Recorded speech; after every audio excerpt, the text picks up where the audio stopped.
Hi hello welcome to GK pigeons.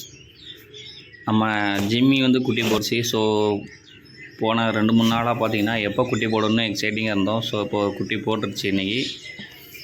So மொத்தம் வந்து 7 குட்டி, 7 ஒன்று செத்து போயிடுச்சு. அதான் அந்த நாய்கிட்ட இருக்கிறது.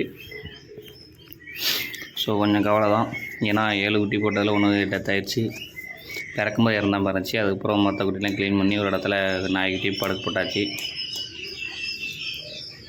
ஸோ குட்டி கொஞ்சம் ஏற்கனவே நம்ம டாக் வந்து கன்சீவாக இருக்கும்போதே ஸ்டார்டிங்லேயும் கொஞ்சம் உடம்பு சரியில்லாமல் போனதுனால நிறைய சிவியர் ஆகி போச்சு. ஸோ அப்போவுமே நான் கன்சீவ் ஆனது கலைஞ்சிரும் தான் பார்த்தேன், சினையாந்து கலைஞ்சிரும் பார்த்தேன்.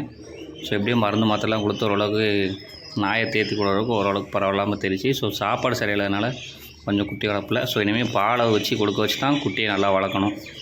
பால் எவ்வளோக்குள்ள கொடுக்கோ அதுக்கேற்ற மாதிரி தான் குட்டி கொஞ்சம் குரோத் இருக்கும். ஸோ அதுக்கேற்ற மாதிரி நம்ம ஃபீடு, மீன், கருவாடு இதெல்லாம் கொஞ்சம் கொடுத்தா பால் நல்லா வரும். பால் நல்லா குடிச்சுன்னா குட்டி ஓரளவுக்கு நல்லா குரோத் ஆகும். ஸோ இனிமேல் தான் நம்ம கான்சன்ட்ரேஷன் பண்ணணும். ஸோ புதுசாக நம்ம சேனலை பார்க்குறவங்க இருந்தீங்கன்னா சேனலை சப்ஸ்கிரைப் பண்ணுங்கள், கமெண்ட் பண்ணுங்கள், லைக் பண்ணுங்கள். ஸோ நம்மளோட வீடியோ அடுத்தடுத்து நிறைய வரும் உங்களுக்கு. ஸோ குட்டி சேல்ஸு தான் இருக்குது.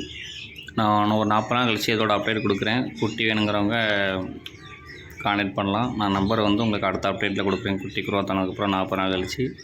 ஸோ நம்மளோட அது போக புறாக்களில் நிறைய முட்டை வச்சுருக்கு, குஞ்சு பிடிச்சிருக்கு. அதோட வீடியோக்களும் உங்களுக்கு நான் அடுத்த வீடியோவில் நான் அப்லோடு பண்ணுறேன்.